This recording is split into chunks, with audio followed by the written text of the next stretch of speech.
ស្វាគមន៍មកកាន់សួនកំសាន្ត Everland នៃប្រទេសកូរ៉េថ្ងៃនេះខ្ញុំនឹងនាំបងប្អូនទាំងអស់គ្នាទៅទស្សនានៅក្នុងសួនកំសាន្តដ៏ធំមួយនេះថាតើមានអ្វីខ្លះបន្ទាប់ពីខ្ញុំទិញសបុតហើយដើរចូលមកក្នុងនេះគឺប្លែកខ្លាំងមែនតើគឺមានអាគារស្អាតជាច្រើនដែលគេធ្វើនៅតាមផ្លូវចូលទៅខាងក្នុងហ្នឹងគឺមានអារម្មណ៍ថាដូចនៅក្នុងរឿងតុក្កតា Cinderella អញ្ចឹងបងប្អូន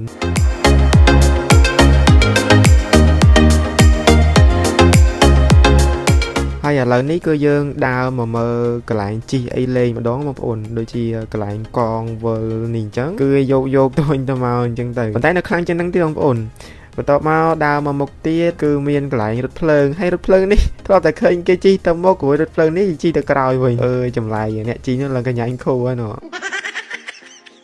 ម្ដងនេះគឺមានផ្ទះទៀតហើយនិយាយទៅពីមតនៈទៅមតនៈគឺផ្ទះគេប្លែកពីគ្នាហ្មងអត់ឲ្យជន់គ្នាទេអត់ធុញទេបងប្អូនយើងមើលទៅថ្មីរហូតប្លែកភ្នែករហូតតែមកនេះគឺគេលក់អីនៅខាងក្នុងហ្នឹងមើលទៅមួយយ៉ាងដែរបន្ទាប់មកមើលកន្លែងគេជីអីទៀតបងប្អូនអូបាញ់ទឹកអីគឺស្អាតខ្លាំងមែនតើហើយរបស់នៅក្នុងនេះទាំងអស់បងប្អូនគឺយើងអាចជីបានមួយសេរីគឺគេអត់យកលុយយើងបន្ថែមទិញសបុតអីទៀតទេគឺយើងអាចជីបានតាមសបាយដើរមើលបានតាមសបាយនៅក្នុងហ្នឹងតែម្ដងចំណែកកន្លែងនេះគឺគេទុកសម្រាប់ប្រគំតន្ត្រីអីចឹងបងប្អូនហើយមានសួនផ្កាក៏ដូចជាគេធ្វើផ្ទះប្រភេទផ្ទះល្វែងមិនទេអានេះគឺមានពណ៌ចម្រុះស្អាតមែនតើបន្ទាប់ពីដើរព្រឹករហូតដល់ថ្ងៃឥឡូវនេះក៏មករកអីញ៉ាំនៅហាងវៀតណាមបងប្អូនហើយកំងកាទៀវគេនេះមកញ៉ាំមួយចានម្នាក់សិនបន្ទាប់មកក៏ដើរទៅមើលតងយោលហើយអត់តន់ជីទេបងប្អូនគឺយើងដើរមើលសិនហើយចំណែកនេះគឺទុកនេះគឺទុកវងវិញបឹងឯងថាទៅវិលមកអត់ឃើញតាណាទេនៅតែមួយកន្លែងនឹងឯងហើយអ្វីដែលពិសេសនោះគឺទេសភាពពេលយប់នោះកាន់តែស្រស់ស្អាតខ្លាំងមែនទែនបងប្អូននៅពេលដែលគេបញ្ចាំងភ្លើងនៅតាមអគារដែលគេរៀបចំនឹងហើយគឺយើងមើលទៅគឺ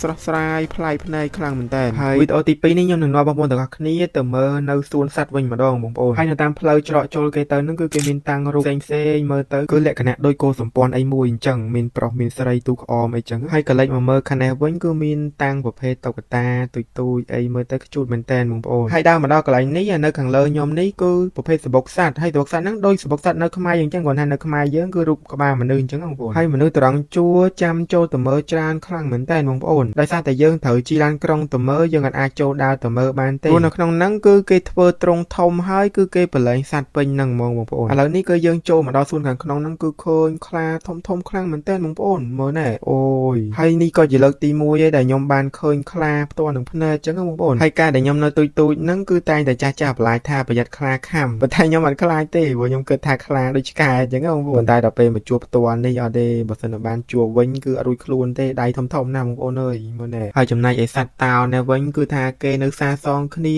ម្នាក់មកគូណែបងប្អូនមើលអូយស្វីតដល់កឯណែមើលកេងដាក់យើងទៀតអូលិនដៃលិចជើងគ្នាហើយយមែមួយនេះវិញថតគ្នាចានពេកគ្នាអៀនរកផ្លូវជិះអត់ឃើញបងប្អូនដើរបុកជាងទៅវិញទៅមករួចប្រូឆ្កែតចកនេះគឺតែកេងបាយគូដាក់គេភ្ញៀវមកលេងមកអីអត់មានងើមរាក់តាក់អីទេយប់អីអត់ក៏ដេកពួនទេសង្ស័យឡាយបាញ់ហ្គេមហ្មងហើយថ្ងៃឡើងកេងបាយតែគូដាក់គេអញ្ចឹងនេះថតមិនឃើញមុខឃើញមាត់អីសោះ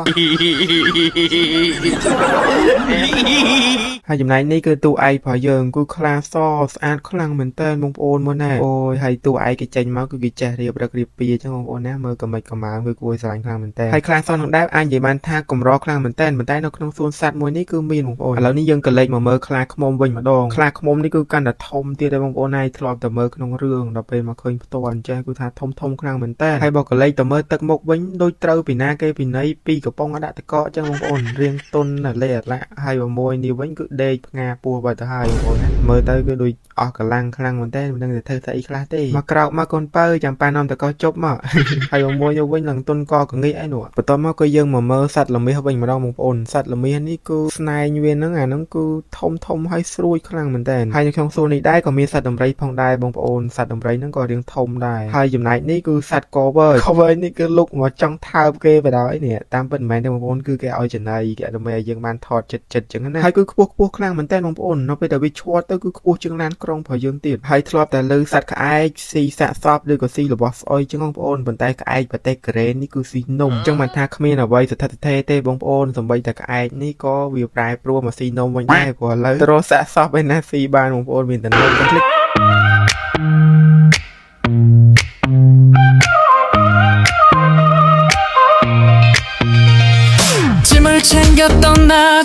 ស សួស្តីបងប្អូនទាំងអស់គ្នានៅខាងក្រៅខ្ញុំនេះគឺជាច្រឡងពោះនិងក្រពើតែយើងទៅលេងទាំងអស់គ្នាហើយបន្តិចទៀតយើងទៅជិះ roller coaster វិញម្ដងហើយនៅក្នុងផ្លូវដើរទៅនេះដែរគឺគេសរសេរអក្សរអនុស្សាវរីយ៍ច្រើនខ្លាំងមែនតើបងប្អូនគេធ្លាប់មកថ្ងៃណាខែណាជាមួយអ្នកណាអញ្ចឹងណាហើយឥឡូវយើងមកដល់កន្លែង GA បងប្អូនអានេះគឺលក្ខណៈពងហើយមានកៅអីអង្គុយឲ្យយើងជិះនៅក្នុងចលងហ្នឹងអញ្ចឹងតពីតារងជួរបានឡើងជិះឥឡូវបានចេញទៅហើយបងប្អូនហើយជិះលើហ្នឹងគឺសប្បាយខ្លាំងមែនតើគេធ្វើបែបលក្ខណៈទឹកហូរហើយមានចលងទៅមតនៈតាមដងភ្នំអញ្ចឹងយើងក៏លេចមើលជុំវិញខ្លួនទៅគឺទេសភាពស្អាតខ្លាំងមែនតើហើយឥឡូវនេះគឺចូលមកដល់គេធ្វើមានរូងភ្នំមានសត្វបជាវមានអីស្រែកមានក្បាលខ្មោចមានអីអញ្ចឹងបងប្អូនគឺមានអារម្មណ៍ភ័យផងអផងសប្បាយផងនៅក្នុងហ្នឹងបងប្អូនឥឡូវនេះគឺចេញមកដល់ក្រៅវិញហើយគឺទេសភាពពីមតនៈទៅមតនៈគឺកាន់តែស្អាតហើយមិនមានពោះនិងក្រពើនៅក្នុងនឹងមែនតែនទេបងប្អូនគេគ្រាន់តែដាក់ជាប្រភេទរូបថ្មទេហើយបន្ទាប់ពីហ្នឹងគឺយើងនឹងទៅជិះរថភ្លើងលបឿនដ៏លឿនមួយដែលគេហៅថា roller coaster ហើយនេះគឺជាទស្សនវិជ្ជាមុននឹងជិះគឺសប្បាយអរខ្លាំងមែនតែនដោយសារតែជាលើកទី1របស់ខ្ញុំដែរអញ្ចឹងពេលដែលរថភ្លើងឡើងទៅដល់លើនេះគឺមើលមកក្រោមទេសភាពស្អាតខ្លាំងមែនតែនជុំវិញហ្នឹងគឺសុទ្ធតែភ្នំប៉ុន្តែនៅពេលដែលធ្លាក់មកវិញឡើងមានអារម្មណ៍មើលទេសភាពហើយគឺនឹកទៅដល់អាប៉ែកកាន់កាដៀវពេលអោបោខ្មៅគឺថាភ័យខ្លាំងមែនតែនធ្លាក់មកវឹបហ្នឹងមកគឺថាសឹងថាទទួលយកបានណាបងប្អូនហើយរយៈពេលដែលយើងជិះនៅលើហ្នឹងគឺ3នាទីគឺគេមានផ្លូវបត់បែននៅក្នុងហ្នឹងច្រើនទៅវិញទៅមកនៅហ្នឹង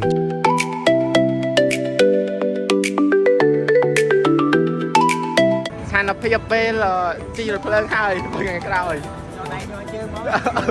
ញ័រដៃអស់ហើយបន្ទាប់ពីជិះរថភ្លើងហើយហ្នឹងក៏ដើរមកមើលដូចជាកន្លែងជិះសេះហោះអញ្ចឹងបងប្អូនសេះហោះដូចយើងនៅខ្មែរកាន់លេងទូចអញ្ចឹងនេះកន្លែងប្រភេទសម្រាប់ក្មេងៗលេងដូចជាកន្លែងនេះកន្លែងគេធ្វើផ្ទះប្រភេទមានកន្លែងឡើងច័ន្ទជាដើនិងប្រភេទចម្រោតអញ្ចឹងណាគឺមានចម្រោះច្រើននៅក្នុងហ្នឹងលោតពងអីចឹងទៅហើយនៅក្នុងហ្នឹងក៏មានកន្លែងលេងហ្គេមដែរដូចជាកន្លែងជិះម៉ូតូឬក៏ជិះឡានប៉ណ្ណាំងអីចឹងបងប្អូនគឺមានចម្រោះនៅក្នុងហ្នឹងតែម្ដងបន្ទាប់ពីដើរមើលកន្លែងក្មេងៗលេងហើយឥឡូវនេះយើងមកដល់កន្លែងធំៗម្ដងអញ្ចឹងខ្ញុំមកឈរតារាងជួរចាំទីប្រអប់ខ្សែរ៉តនេះបងប្អូនហើយខ្ញុំពិតជាសរសើរអ្នកដែលបង្កើតសួនកំសាន្តមួយនេះគឺគេពូកែរកកន្លែងខ្លាំងមែនតើនៅជុំវិញហ្នឹងសិតតែភ្នំ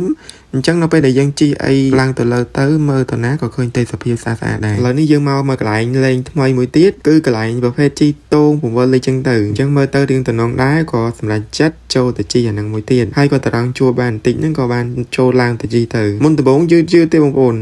ដល់ពេលយូរទៅមានណាលឿនទៅភ័យផកគេដែរណាបងប្អូនពង្វិលយកធ្លាក់ចុះឡើងនឹងចង់វិលមុខដែរហ្នឹងបងប្អូនក៏ប៉ុន្តែបើតាមគិតទៅប្រហែលនេះគឺវាមកល្មមអាចទទួលយកបានវាដូចយើងជិះរថភ្លើងមុនហ្នឹងគឺថាខ្លាំងមែនតើសឹងទទួលយកបានបងប្អូនវាអស់ព្រលឹងផ្លេសហ្មងបើអានេះអត់អីទេយើងអាចទទួលយកបានជិះមកសប្បាយភ័យផងអីផងចឹងទៅមកល្មមចំណែកដើមមកដល់កន្លែងនេះហ្នឹងគឺប្រភេទរថភ្លើងដែរគាត់ថាប្រភេទរថភ្លើងខ្នាតកដាលវាប្រភេទរថភ្លើងលឿនគាត់ថាវាទូចល្មមខ្សែវាខ្លីចឹងបងប្អូនវាអត់វែងដូចឲ្យខ្ញុំជិះអាធំមិញមកដល់កន្លែងនេះហ្នឹងគឺប្រភេទខ្សែរ៉តមួយទៀតក៏ប៉ុន្តែខ្សែរ៉តនេះគឺគេអត់ដាក់ប្រអប់ទេគឺគេឲ្យយើងជិះមើលទេសភាពផ្ទាល់តែម្ដងនិយាយទៅអានេះវាលក្ខណៈដូចតោងយើងជិះអញ្ចឹងយើងអាចជិះអង្គើតិចហើយមើលទេសភាពជុំវិញដោយអត់មានកញ្ចក់អីបាំងទេយើងមើលផ្ទាល់ហ្មងអញ្ចឹងណាបងប្អូន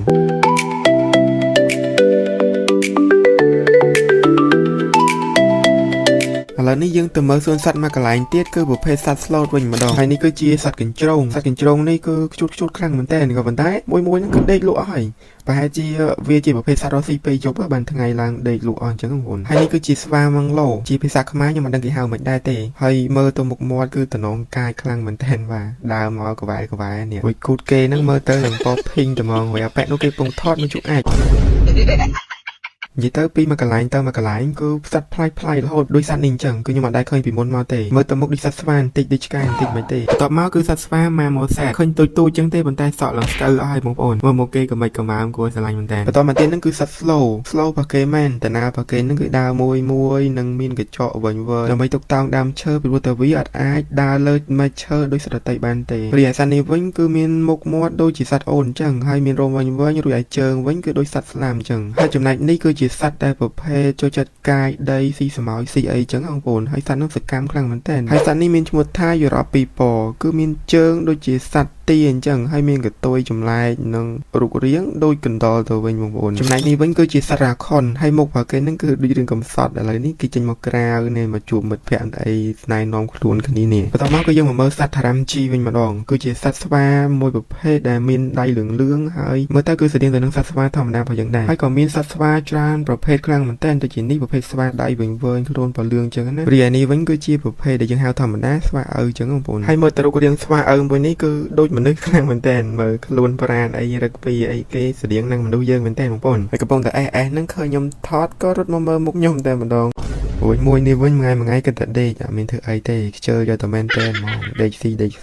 មើលឆ្វេងមើលស្ដាំហ្នឹងបើនេះគេមកខ្សឹបខ្សៀវគ្នារឿងក្នុងចិត្តណាអត់ឲ្យគេដឹងទេនិយាយខ្សឹបថ្ងៃឃើញសង្សារថ្មីវានៅថ្ងៃស្អាតជាងឃើញអត់តន់ឃើញតែដឹងតែថ្ងៃស្អាតជាងស្អីអង